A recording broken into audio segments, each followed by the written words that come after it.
Hello, my name is Bryant Hunt. My channel is Discerning What is True on YouTube. I also broadcast on Facebook, my name being Brant, Brant, Hunt, Hunt. What I wanted to talk to you about is most of us are not aware of how we're being manipulated around us and how this incredible psychological war is being taking place upon mankind, how he's being seduced and he's being led in a direction that he thinks is correct, but is not correct. So, this, for example, I'm giving you from a book to hear from Bats in the Belfry by Ellen McCrae, written back in the 50s. What she speaks of is how they analyze you and find out that you are fit in a certain category. So a lot of times these psychologists are not really, they're trying to fit you in a way. Are they there to help you? There's a possibility, yes, there is, but there's also a possibility that they're not. So they're trying to find out where you fit in this particular categories as being mental insane. This is a money making business, folks. It's just like the physicians who to tell you that there's something wrong with you, and maybe it's valid again, but what is occurring is simply is that you don't know, and you basically believe in them because they wear white coats and they've been to college and universities and studied at masters or philosophical levels, PhD, not doctors, that is medical doctors, but actually those that are involved in other things. But what she speaks of is against mental health. She speaks out against it because she sees it as a problem in a way that they actually can make money off of you, and possibly, as we are today, as a ballooning of this, especially in the last 30 years, of giving drugs to not only adults in the past, but now to children in order to calm them down, so to speak. I don't think this is the right direction. And so this is how they get in there, how they get you in their way of actually fooling you or seducing you. So what I'm going to do here is I'm going to share something here. This is from the Macy's Conference that took place. And so here we go. I'm going to share this here.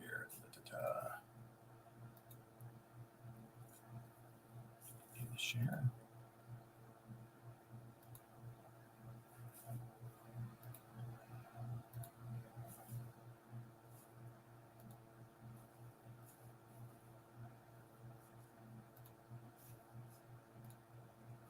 So this is a sharing. Someone has put this together.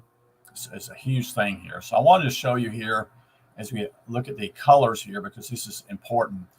Your key scientists are going to be in what we call a darker blue.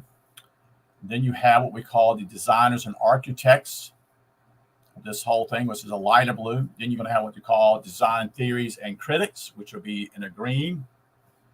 And then you have what we call computer pioneers that are involved in this.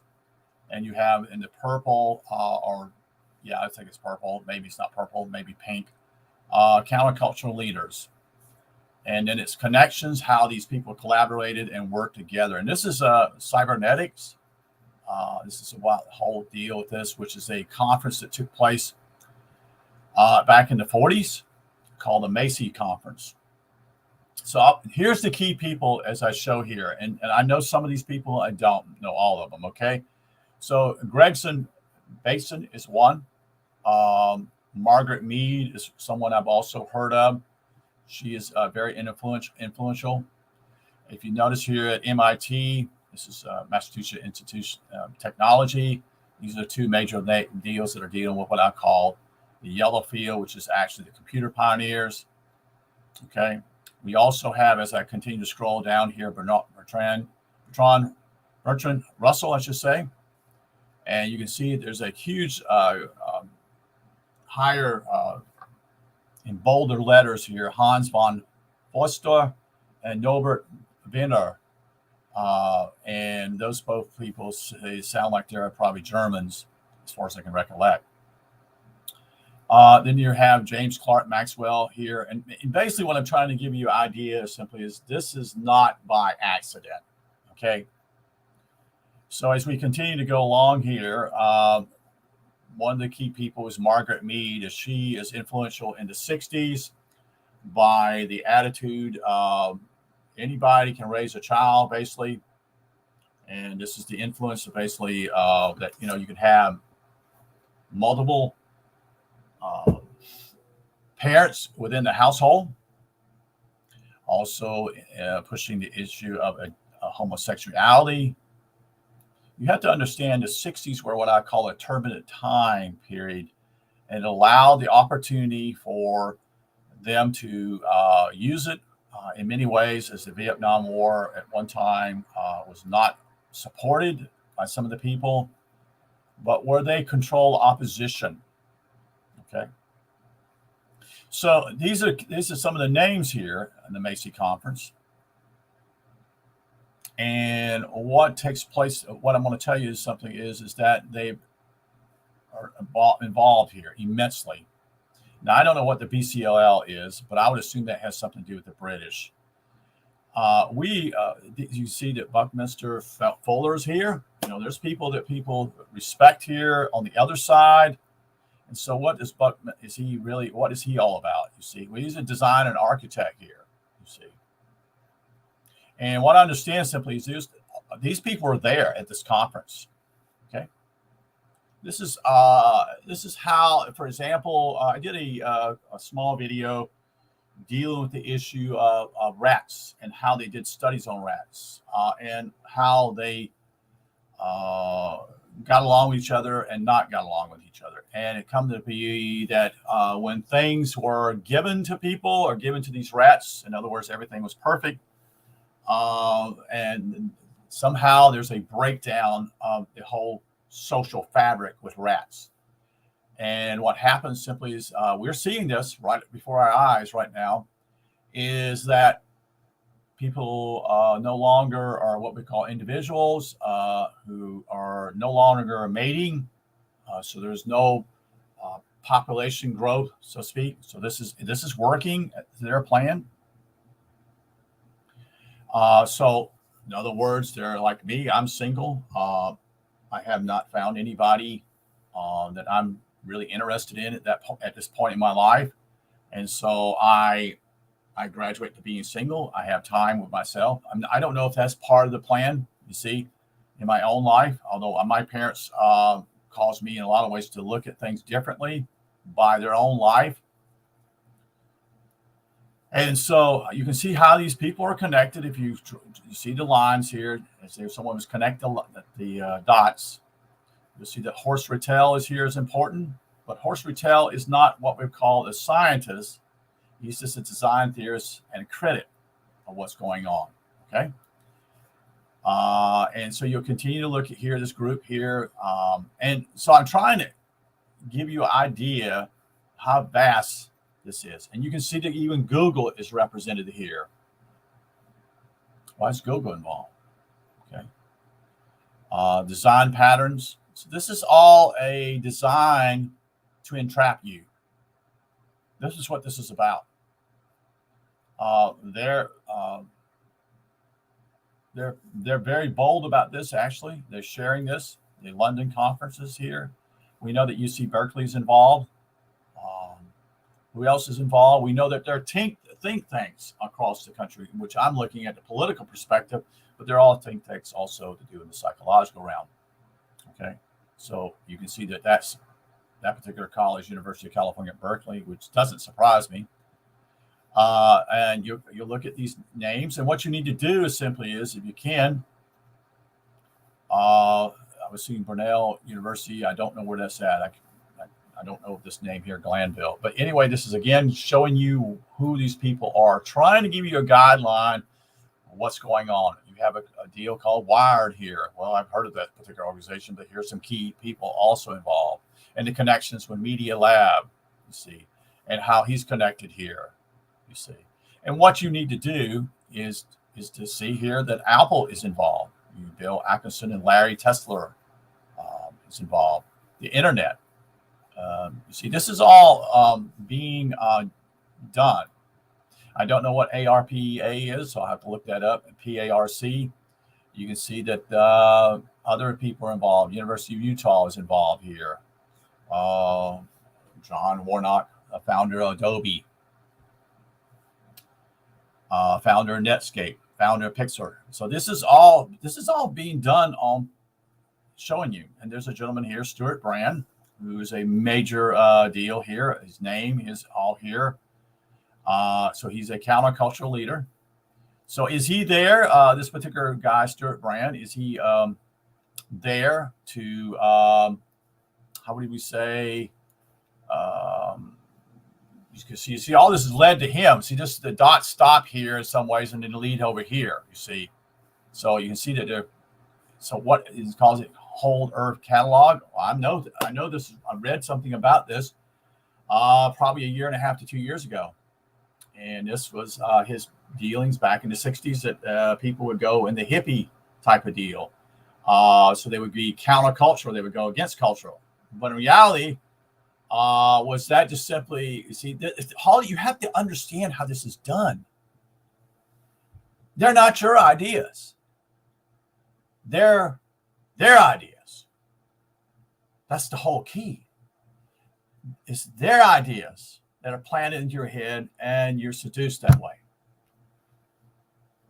You see how this works?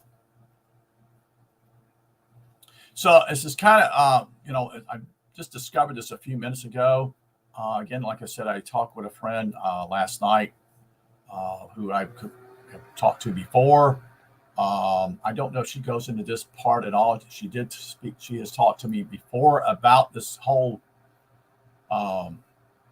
undertaking that took place back in the 40s. Now, this was in the 40s, folks. This is before my lifetime. I was born in 60. You see, this is the Macy Conference. So what you need to do is search the Macy Conferences. And then you need to see if you can find some of these people like Gregory Basin, which is I know of, Margaret Mead. Look up these people. Look up these people here as you look at this graph and look at who's here and find their books or read them online, whatever you must do to discover who are these people and why they're important. Okay. Now, naturally, some of these people are what I'll call, back to this counterculture guy. If I can find him here. Yeah, Stuart Brand, Whole Earth Catalog. There is a I don't know who gave me this information, but I remember it was a catalog that he built all up, and it was built for those people to go out into the desert and live on their own. So it's a counterculture movement, but it was his idea or other ideas planted to him, and he actually shared these things, you see. So I just thought I would share this with you to enlighten you. So let me get out of here if I can.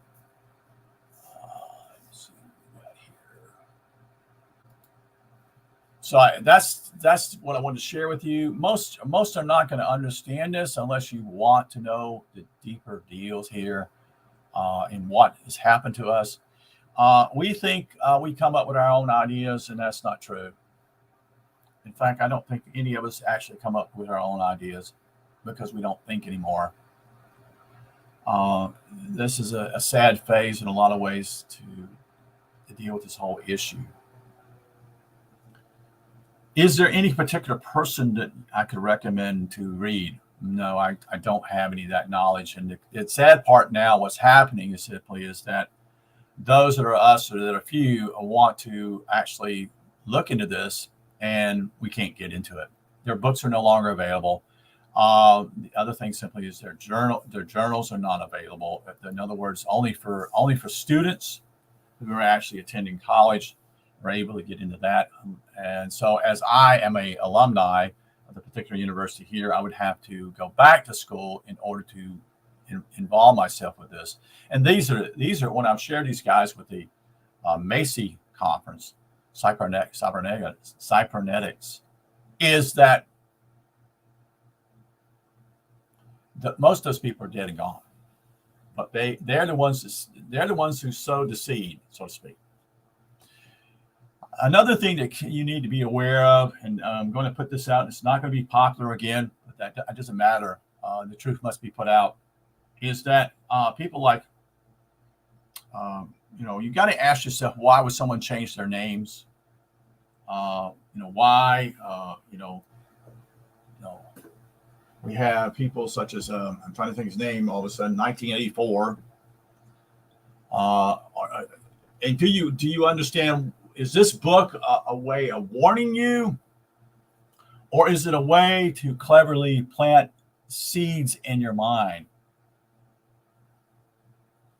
And their whole idea, think about dystopia, their whole idea of utopia. Remember all the mass campaigns, the advertisings done in the 50s, 60s, especially in the 50s.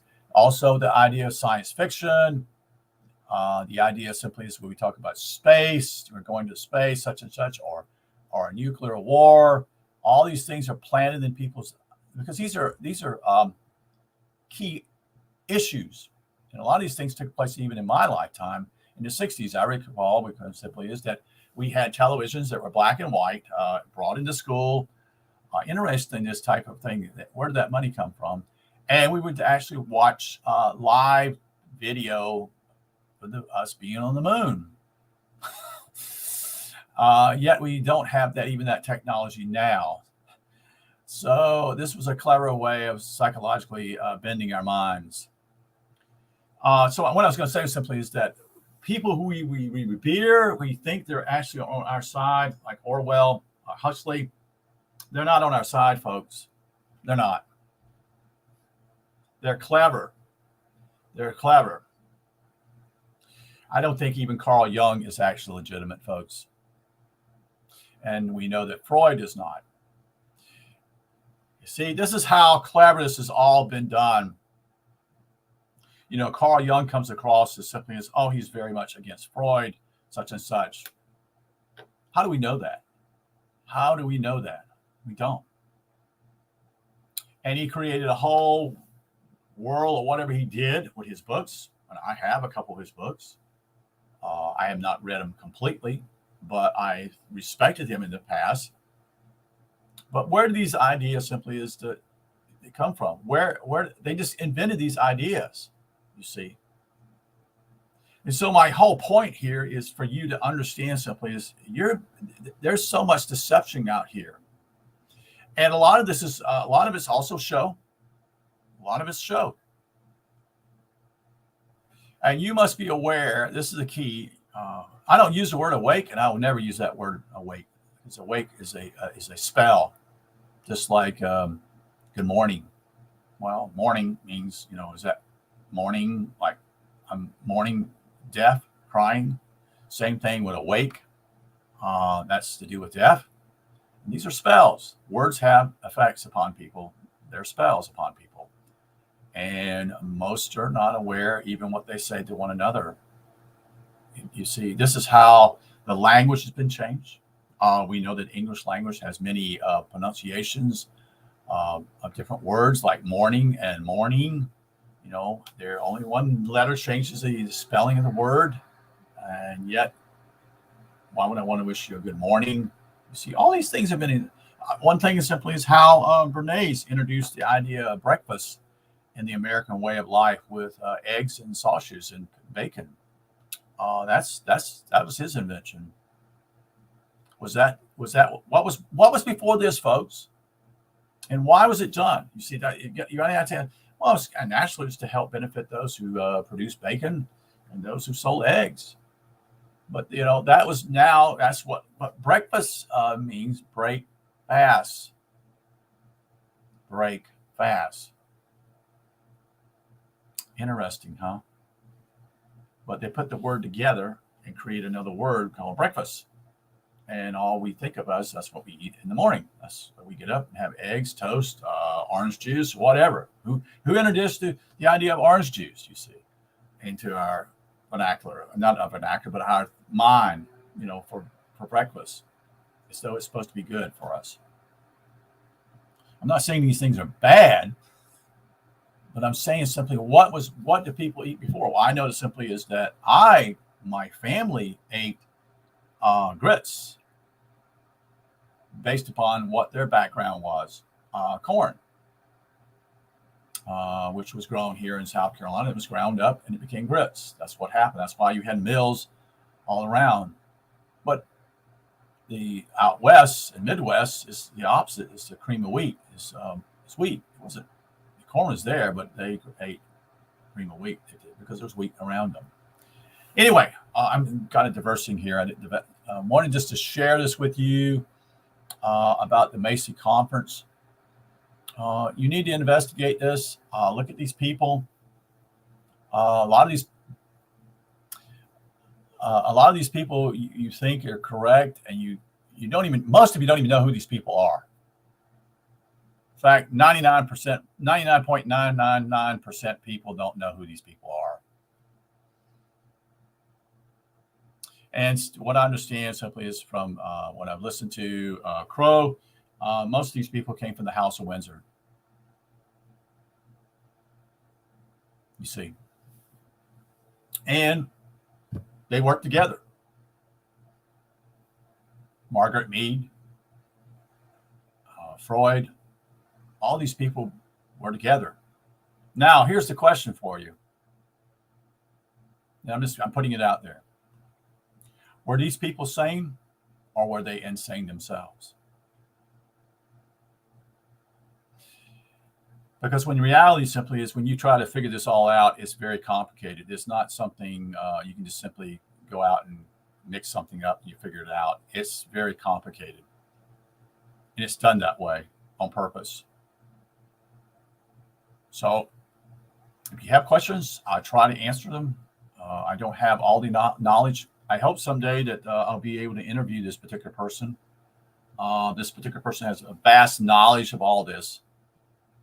But if you speak out these days, and it might be, we might just do a audio instead of actually a video, so that no one knows who she is. Because now, if you speak out, you can lose your job in where she possibly could work, such and such. And that's kind of sad, isn't it? How we are basically those who are trying to tell the truth or express it. Can lose our positions at work because of speaking out and saying, wait a minute, there's something wrong here.